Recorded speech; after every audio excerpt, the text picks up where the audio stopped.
Michael Jackson मुसलमान हो गए थे। उनका इस्लामी नाम मिकाइल रखा गया था। वो 150 साल तक जीना चाहते थे, इसलिए वो ऑक्सीजन चैम्बर में सोते थे। जरासीम, वायरस और बीमारियों से बचने के लिए दस्ताने पहनकर लोगों से हाथ मिलाते थे। पब्लिक में जाने से पहले मुंह पर मास्क पहनते थे। रोजाना विटामिन की 50 गोलियां खाते थे। माइकल जैक्सन का खाना भी स्पेशल होता था। 12 डॉक्टरों की टीम वो फूड चेक करती थी। रोजाना उनका मेडिकल टेस्ट होता था। मगर उनकी मौत हुई तो उनके पेट से दवाओं के सिवा कुछ नहीं निकला। उन्होंने कई दिनों या हफ्तों से कुछ खाया नहीं था। उनके जिस्म पर सिर्फ हड्डियां रह गई थी। माइकल जैक्सन ने अपने लिए एक्स्ट्रा बॉडी ऑर्गन यानी फेफड़ों, गुर्दों, आंखों, दिल और लिवर का बंदोबस्त भी कर रखा था। यानी ऐसे डोनर अरेंज कर लिए जिनको हर महीने लाखों डॉलर दिए जाते थे, ताकि जब भी माइकल को जरूरत पड़े तो फौरन उसे बॉडी पार्ट मिल जाए। माइकल ने सर से पांव तक प्लास्टिक सर्जरी करा ली थी और ब्लैक से व्हाइट हो गए थे। उनको अपनी ब्लैक फैमिली बिल्कुल पसंद नहीं थी, इसलिए किराए पर व्हाइट माँ बाप रख लिए थे। वो पीडोफाइल थे, यानी बच्चों से सेक्सुअल रिलेशन रखते थे। वो इल्यूमिनाटी सोसाइटी में थे, मगर जब वो उनसे दूर होने लगे तो उन्हें कत्ल कर दिया गया। King of pop Michael Jackson के मुतालिक ये हैं वो बातें जो उनकी मौत के बरसों बाद भी मीडिया में सामने आती रहती हैं। मोटिवेशनल स्पीकर हों या मौलवी, यूट्यूबर हों या टिकटॉकर, वो माइकल जैक्सन को इबरत की मिसाल के तौर पर पेश करते हैं। इंडिया, पाकिस्तान या बांग्लादेश में ही नहीं बल्कि यूरोप और अमेरिका में भी माइकल जैक्सन के बारे में ऐसी बातें कही जाती हैं। मगर इन बातों में कितनी सच्चाई है? इनकलाब इंटरनेशनल पर आज हम एक एक क्लेम का पोस्टमार्टम करके पूरी सच्चाई आप तक पहुंचाएंगे। हमारा चैनल सब्सक्राइब और वीडियो को लाइक करना मत भूलिएगा। तो आइए अमेरिका चलते हैं। 29 अगस्त 1958 को रियासत इंडियाना के शहर गैरी की एक अफ्रीकन अमेरिकन फैमिली में बच्चे की पैदाइश हुई, जिसका नाम माइकल रखा गया। Michael Joseph Jackson. माइकल के 9 बहन भाई थे और वो उस गरीब खानदान में 8वें नंबर का बच्चा था। माइकल के साथ पैदा होने वाले जुड़वां भाई ब्रेंडन की पैदाइश के फौरन बाद डेथ हो गई थी।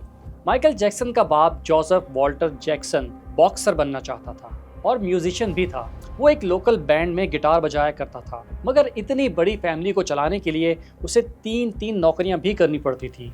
माइकल की मां कैथरीन एक हाउसवाइफ थी और क्रिश्चियनों के एक सेक्ट विटनेस ऑफ यहोवा से ताल्लुक रखती थी। वो भी एक सिंगर थी और पियानो भी अच्छा बजा लेती थी।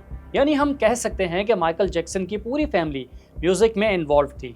माइकल ने खुद लिखा है कि हम एक ऐसी फैमिली थे जो हर वक्त गाती गुनगुनाती रहती थी। हम कमरे से फर्नीचर निकाल कर नाचते थे। जब हम बर्तन धो रहे होते थे या जब हम सफाई कर रहे होते थे, तब भी गाने का मुकाबला चल रहा होता था। माइकल और उसके भाइयों के म्यूजिक फील्ड में आने का किस्सा भी बहुत इंटरेस्टिंग है। माइकल की माँ तो बच्चों के नाचने गाने पर खुश होती थी, लेकिन बाप बहुत गुस्से वाला था। वो अपने गिटार को किसी को हाथ लगाने नहीं देता था। एक दिन माइकल का भाई टीटू गिटार से खेलने लगा और गलती से इसका एक तार तोड़ दिया। वो इस डर से छुप गया कि अब बाप उसे छोड़ेगा नहीं। माँ ने सिफारिश की कि बच्चों को म्यूजिक का शौक है तो उन्हें गिटार बजाने दिया जाए। इस पर बाप ने टीटू को बुलाया और कहा कि वो गिटार बजाकर दिखाए। जब टीटू ने गिटार बजाया तो उसके बाप को अपने बच्चों के साथ फैमिली म्यूजिक ग्रुप बनाने का ख्याल आया। 1964 में उन्होंने ये ग्रुप बनाया, जिसमें जैकी, टीटू, जर्मैन, मॉर्लन और माइकल शामिल थे। शुरू में माइकल इसमें सिर्फ कॉन्गस और टेम्बोरियन बजाते थे। उन दिनों माइकल की उम्र सिर्फ 6 साल थी। एक दिन घर में माँ ने माइकल को गाते हुए सुना तो शौहर से कहा कि वो ग्रुप में माइकल को भी गाने दे। जोसेफ ने भी माइकल का गाना सुना और फिर उसे ग्रुप का सेकंड लीड वोकलिस्ट बना दिया। लीड वोकलिस्ट जर्मैन जैक्सन था। बाद में माइकल ने जर्मैन के साथ लीड सिंगर के तौर पर गाना शुरू किया। ग्रुप का नाम बदलकर जैक्सन 5 रख दिया गया। अब थोड़ी बहुत इनकम तो हो रही थी, मगर ये बच्चे खुश फिर भी नहीं थे।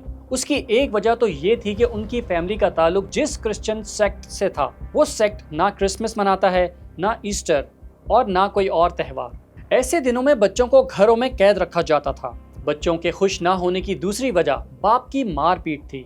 वो जरा सी गलती या शरारत पर उन्हें मारा करता था। माइकल सबसे छोटा, ज़हीन और ज्यादा शरारती था, इसीलिए इसकी ज्यादा पिटाई भी होती थी।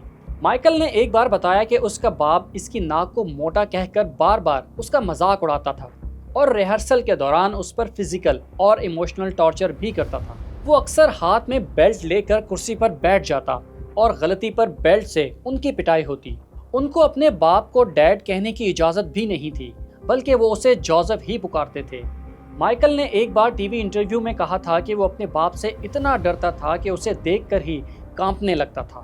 2003 के एक इंटरव्यू में उसने कहा कि मुझे सिर्फ अपनी माँ की चीखें याद हैं। वो मेरे बाप से कहती थी, जॉ रुक जाओ, तुम इसे मार डालोगे, मत मारो।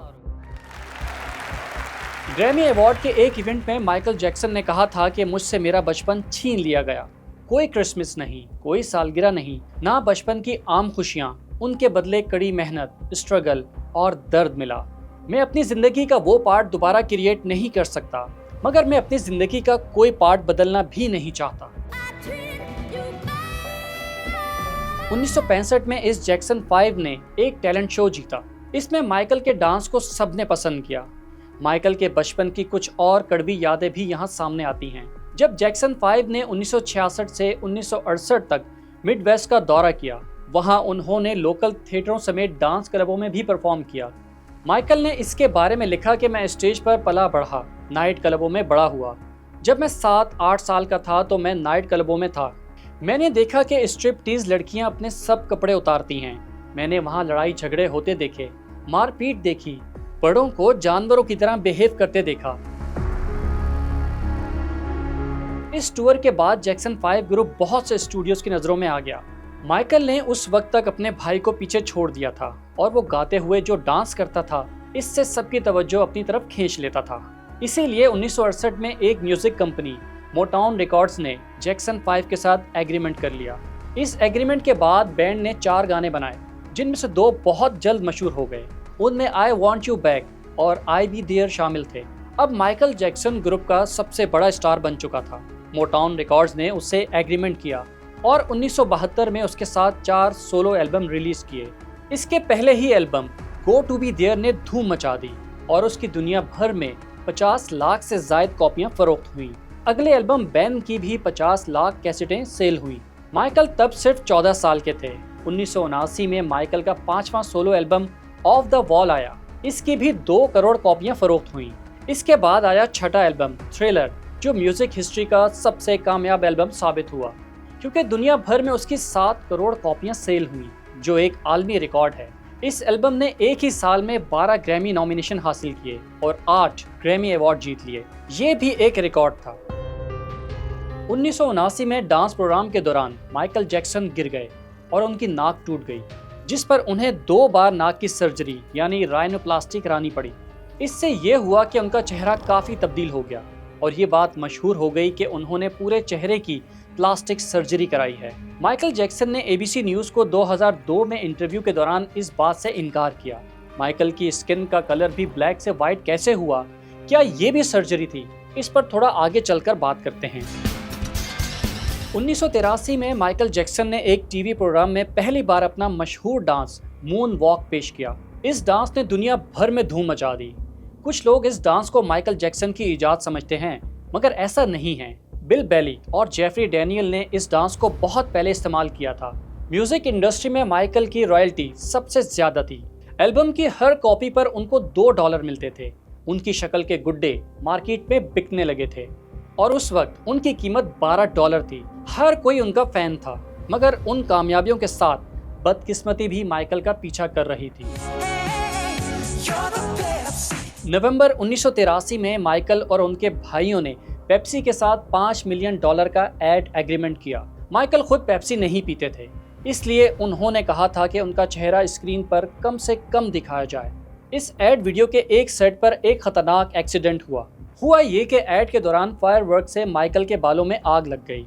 उनके बाल जल गए और खोपड़ी की जिल्द भी 2nd डिग्री बर्न हुई। चेहरे पर भी जलने के कुछ मार्क पड़े। इन निशानों को छुपाने के लिए जैक्सन ने इलाज करवाया और एक और राइनोप्लास्टी यानी नाक की सर्जरी भी कराई। पेप्सी ने इस इंसिडेंट को कोर्ट के बाहर सेटल किया। माइकल जैक्सन ने पेप्सी से मिलने वाले $15 लाख डोनेट कर दिए थे और उससे Michael Jackson burn centre for children कायम किया गया। यहाँ उस मशहूर ऑक्सीजन चैम्बर की एंट्री हुई, जिसका बाद में बहुत चर्चा रहा। सितंबर 1986 में अमेरिका के मैगजीन द नेशनल इंक्वायरर्स ने माइकल जैक्सन की कुछ अनोखी तस्वीरें छापी और तहलकाखेज सुर्खियां जमाई। इस मैगजीन ने सुर्खी कुछ इस तरह लगाई, माइकल जैक्सन का सीक्रेट प्लान, 150 साल जिंदा रहना। नीचे डिटेल में लिखा कि माइकल जैक्सन ने एक ऐसे प्लान पर काम शुरू किया है जिसमें वो समझते हैं कि वो कम से कम 150 साल तक जिंदा रह सकते हैं। इस प्लान में इलेक्ट्रिक शॉक देने वाली एक स्पेशल कुर्सी से शॉक लगवाना, रोजाना विटामिन की 50 गोलियां खाना और जानवरों के साथ रहना और बातें करना शामिल हैं। तस्वीरों में माइकल जैक्सन एक मशीन में सोए नजर आ रहे थे। ये मशीन ऑक्सीजन चैम्बर थी। देखते ही देखते ये खबर दुनिया भर में फैल गई। हकीकत ये थी कि ये मशीन ब्रॉड मेडिकल सेंटर ने माइकल जैक्सन के डोनेशन से खरीदी थी। इस मशीन में उन बच्चों को रखा जाता था जिनके जिस्म जले हुए होते थे। ऑक्सीजन की वजह से जख्म जल्दी अच्छे हो जाते हैं। माइकल ने पब्लिसिटी स्टंट के लिए इसमें लेटकर तस्वीरें खिंचवा ली थी, जो 1986 में अपनी फिल्म की प्रमोशन के लिए जानबूझकर लीक की गई। बाद में मैगजीन के एडिटर ने भी अपनी खबर को गलत बताकर एतराफ़ किया था कि ये तस्वीरें माइकल के पब्लिसिटी डिपार्टमेंट ने लीक की थी। खैर, आजकल ये भी क्लेम किया जाता है कि माइकल ने 1994 में ऐसी ही मशीन अपने पर्सनल यूज़ के लिए खरीदी थी। वो उसमें थोड़ी थोड़ी देर सोते थे ताकि जल्दी बूढ़े ना हों। ब्रिटिश न्यूज़पेपर डेली मेल ने तो ये मशीन ढूंढ निकालने का दावा भी किया था। बहरहाल, पेप्सी का ऐड माइकल की ज़िंदगी का अहम मोड़ साबित हुआ। कहा जाता है उसी वाक़े के बाद उनको किसी हद तक प्लास्टिक सर्जरी की आदत हो गई थी। उन्होंने आहिस्ता आहिस्ता अपने चेहरे के मुख्तलिफ हिस्सों की सर्जरी करवाई। पहले नाक, फिर ठोड़ी, फिर गाल, पलकें, पेशानी, हत्ता के होंठ भी। माइकल के चेहरे में आने वाली तब्दीली उनकी इन 3 तस्वीरों से साफ जाहिर है। माइकल जैक्सन तो आखिर दम तक इनकार करते रहे कि उन्होंने नाक की 2 सर्जरी के सिवा कोई सर्जरी नहीं कराई। 1985-86 के बाद माइकल जैक्सन को लोगों ने टीवी पर देखा तो उन्हें महसूस हुआ कि उनकी शक्ल बदल रही है और उनकी स्किन सफ़ेद होती जा रही है। बहुत से लोगों ने समझा कि वो सर्जरी के जरिए खुद को गोरा बना रहे हैं, जबकि सच्चाई ये थी कि वो एक बीमारी में मुब्तला हो गए थे जिसे विटिलाइगो कहा जाता है। अगर आप माइकल का पेप्सी वाला कमर्शियल देखें तो वो उसमें आइकॉनिक दस्ताने पहने नजर आते हैं। ये ग्लव्स उन्होंने 1983 में ही पहनना शुरू कर दिए थे क्योंकि उनके जिस्म पर वाइट पैच पड़ना शुरू हो गए थे। फिर ये पैच बढ़ने लगे तो माइकल ने लॉन्ग स्लीव शर्ट पहनना शुरू कर दी। उसके इलाज के लिए जो क्रीमें यूज़ की उससे उनकी स्किन मजीद लाइट होती गई। अब किसी के जहन में सवाल पैदा हो सकता है कि क्या वाकई विटिलिगो से पूरा जिस्म वाइट हो सकता है? हाँ, बिल्कुल हो सकता है। सिर्फ माइकल जैक्सन नहीं, दुनिया के कई लोगों के साथ ऐसा हो चुका है। इंग्लैंड में रहने वाली शीतल सूरती के साथ भी ऐसा ही हुआ है। इसीलिए ये भी टोटल रूमर है कि माइकल को अपना कलर पसंद नहीं था और उन्होंने सर से पांव तक सर्जरी कराई थी। ये मिथ डीबंक करने के बाद आइए दोबारा चलते हैं माइकल जैक्सन की प्रोफेशनल जर्नी की तरफ।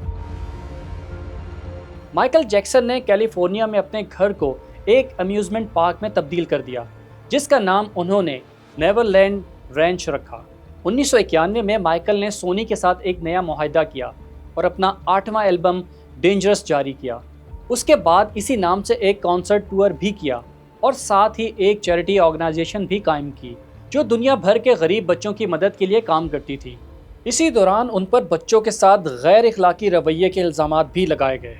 माइकल की बहन ने भी उन पर इल्ज़ाम लगाया कि माइकल पीडोफाइल हैं और कुछ बच्चों को चुप कराने के लिए उनकी फैमिली को पैसे दिए गए हैं। 1993 में इस हवाले से माइकल जैक्सन के खिलाफ पहला केस कोर्ट में फाइल किया गया। छापे पड़े। माइकल के खिलाफ कोई खास एविडेंस तो सामने नहीं आया, मगर केस के फैसले से पहले ही माइकल ने उस बच्चे की फैमिली से $2 करोड़ 20 लाख के बदले out of the court settlement कर ली थी।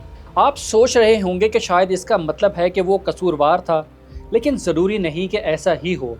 माइकल जैक्सन के मुताबिक वो नहीं चाहते थे कि वो महीनों या बरसों तक कोर्ट के चक्कर लगाएं और वकीलों पर ये पैसा खर्च करें, इसलिए उन्होंने सेटलमेंट कर ली। उधर माइकल की बहन ने भी बाद में कन्फेस किया कि उसने अपने हस्बैंड के दबाव पर माइकल के खिलाफ स्टेटमेंट दिया था। माइकल अपने भाइयों से तो पहले ही दूर हो चुके थे। बहन के इस रवैये ने रिश्तों पर उनका एतमाद मजीद तोड़ दिया। उन्होंने अपने बाप से रिश्ता तो बहुत पहले ही खत्म कर दिया था। अब बहन भाइयों से भी कोई ताल्लुक नहीं रह गया था। वो खुद को बहुत अकेला महसूस कर रहे थे। इस अकेलेपन को दूर करने के लिए 1994 में माइकल जैक्सन ने लीजा मैरी प्रेस्ले से शादी कर ली। वो एल्विस प्रेस्ले की इकलौती बेटी थी, जिन्हें king of the rock and roll कहा जाता है। कुछ लोग कहते हैं कि माइकल ने ये शादी खुद को इंडोर्स कराने के लिए की थी, यानी एलीट क्लास में शामिल होने के लिए। हालांकि माइकल उस वक्त तक जितनी शोहरत और दौलत कमा चुके थे, उन्हें किसी के सहारे या नाम की कोई जरूरत नहीं थी। उन्हें तो जज्बाती सहारा और सच्ची मोहब्बत चाहिए थी, जो शायद नहीं मिल सकी।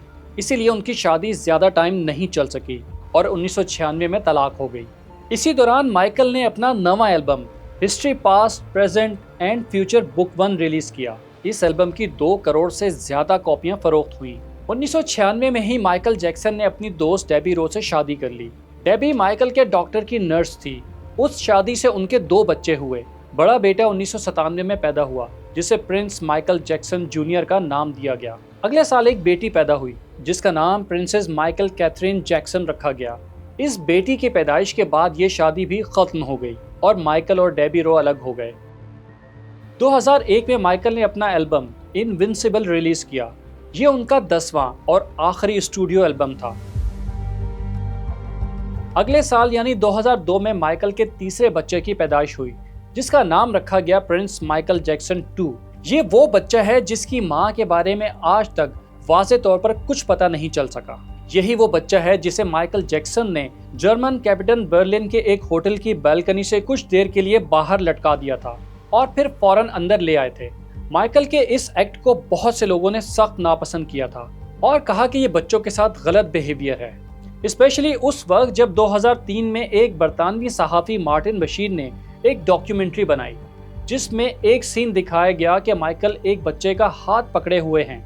इस डॉक्यूमेंट्री का नाम लिविंग विद माइकल जैक्सन था। इसमें मार्टिन बशीर माइकल से कहता है कि किसी अजनबी बच्चे का हाथ पकड़ना मुनासिब नहीं, लेकिन माइकल जवाब देते हैं कि ये प्यार का इजहार है और दुनिया को मोहब्बत की ज्यादा जरूरत है। माइकल जैक्सन के खिलाफ इल्जाम और अफवाहों का ये सिलसिला चलता रहा, यहाँ तक कि 2005 आ गया। माइकल के खिलाफ एक और केस फाइल किया गया। इन पर दोबारा एक बच्चे की फैमिली ने मोलेस्टेशन का इल्जाम लगाया। जून 2005 में अदालत ने माइकल जैक्सन को तमाम इल्जामात से बेकसूर करार दिया, मगर 3.5 महीने की मुकदमेबाजी ने उनकी सेहत, जहनी हालत और शोहरत को शदीद नुकसान पहुंचाया था। वो डिप्रेशन में चले गए। मीडिया और पापाराजी उनका मुसलसल पीछा कर रहे थे। वो नेवरलैंड रेंज को पुलिस की तलाशियों की वजह से नापाक और मनहूस समझने लगे थे। वो उस जगह वापस नहीं जाना चाहते थे। केस खत्म होने के 2 हफ्ते बाद वो अपने बड़े भाई जर्मैन के बुलाने पर बहरीन शिफ्ट हो गए। वहाँ वो शहजादा शेख अब्दुल्ला बिन हमद अल खलीफा के मेहमान रहे। शेख अब्दुल्ला ने माइकल की फाइनेंशियल हेल्प की, वकीलों के बिल के ऑलमोस्ट $20 लाख पे किए, रहने को महल दिया और नए एल्बम, नई ऑटोबायोग्राफी और म्यूजिकल प्रोजेक्ट पर काम करने की दावत दी।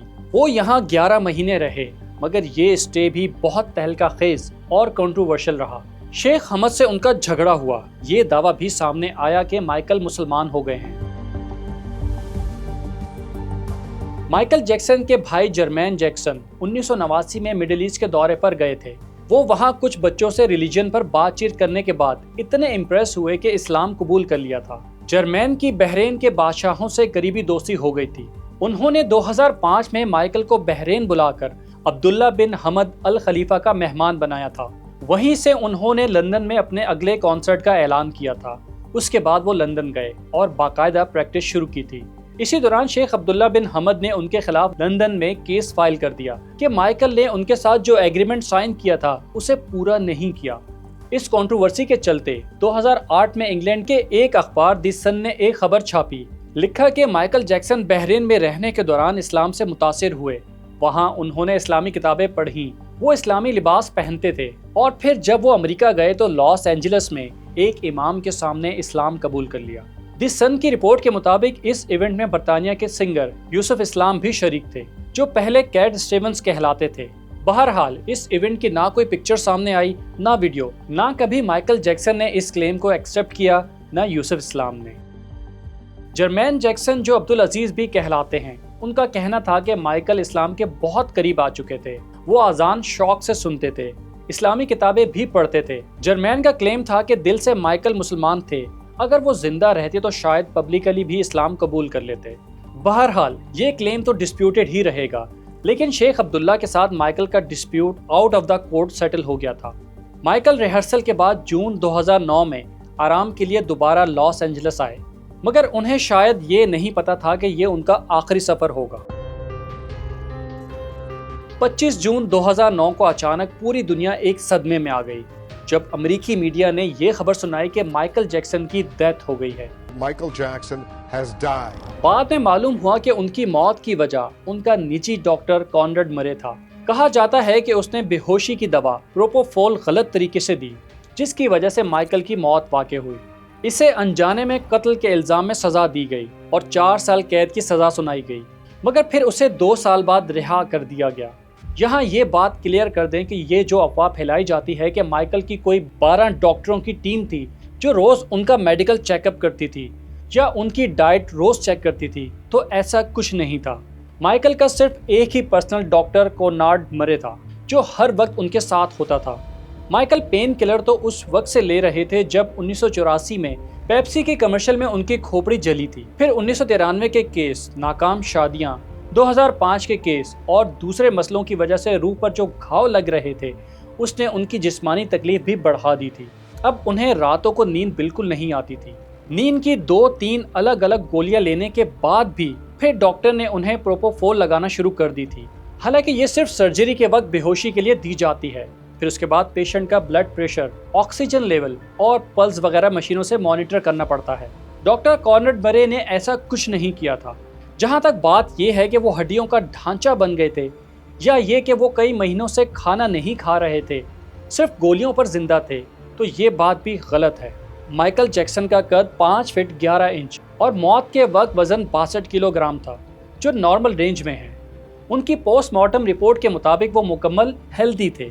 उनका दिल, दिमाग, फेफड़े सब सही था। किडनी में इन्फेक्शन था मगर वो जानलेवा नहीं था। उनके स्टमक से वाकई दवाओं के सिवा कुछ नहीं निकला था, मगर ये सिर्फ उस दिन खाना ना खाने का रिजल्ट था। वो कई महीनों से भूखे नहीं थे। यहाँ एक और इंटरेस्टिंग बात बताएं कि माइकल जैक्सन का ताल्लुक इल्यूमिनाटी से भी जोड़ा गया था और उनकी मौत को इल्यूमिनाटी की जानिब से कत्ल कहा गया था। माइकल जैक्सन के आखिरी दिनों में गाए गए गाने दी डोंट केयर अबाउट अस को इल्यूमिनाटी के लिए एक पैगाम समझा गया और कहा गया कि जब माइकल जैक्सन ने इल्यूमिनाटी से दूर होने की कोशिश की तो उनका मर्डर कर दिया गया था। 2026 में रिलीज होने वाली एप्स्टीन्स फाइल में माइकल जैक्सन की तस्वीरें भी थी, जिसमें वो जेफरी एप्स्टीन, बिल क्लिंटन और दीगर लोगों के साथ नजर आ रहे हैं, मगर किसी कम उम्र लड़कियों या बच्चों के साथ उनकी कोई तस्वीर नहीं थी। बहरहाल, जैसे ही king of pop Michael Jackson की मौत की खबर फैली, दुनिया भर के लोग इंटरनेट पर वेरीफाई के लिए आए और ट्रैफिक का लोड इतना बढ़ा कि याहू की वेबसाइट डाउन हो गई। और जैसा कि हमने बताया था कि माइकल अपनी मौत से पहले लंदन में अपने कॉन्सर्ट की तैयारी कर रहे थे। इन्हीं रिहर्सल की वीडियोस बाद में एक डॉक्यूमेंट्री की शक्ल में जारी की गई, जो हिस्ट्री की सबसे ज़्यादा कमाई करने वाली डॉक्यूमेंट्री बन गई। यानी माइकल जैक्सन अपने मरने के बाद भी कमाई कर रहे थे। फिर 2012 में एक एल्बम जारी किया गया जिसमें वो गाने शामिल थे जो माइकल ने रिकॉर्ड तो करा लिए थे लेकिन कभी रिलीज नहीं हुए थे। दिलचस्प बात यह है कि ये उनका आखिरी एल्बम नहीं था, क्योंकि 2014 में एक और एल्बम एक्स एस्केप जारी किया गया। आज भी सब ये मानते हैं कि माइकल जैक्सन ने पॉप म्यूजिक की दुनिया को बदल कर रख दिया। अगरचे वो अब इस दुनिया में नहीं रहे, लेकिन वो अपने आर्ट की वजह से जिंदा हैं और नई नस्ल भी उनके गाने सुनती और उन्हें याद रखती है। आप माइकल जैक्सन को किस नज़र से देखते हैं? उनके कौन से गाने आपको बहुत पसंद है? डॉक्यूमेंट्री आपको कैसी लगी? ये सब हमें कमेंट्स में ज़रूर बताइएगा।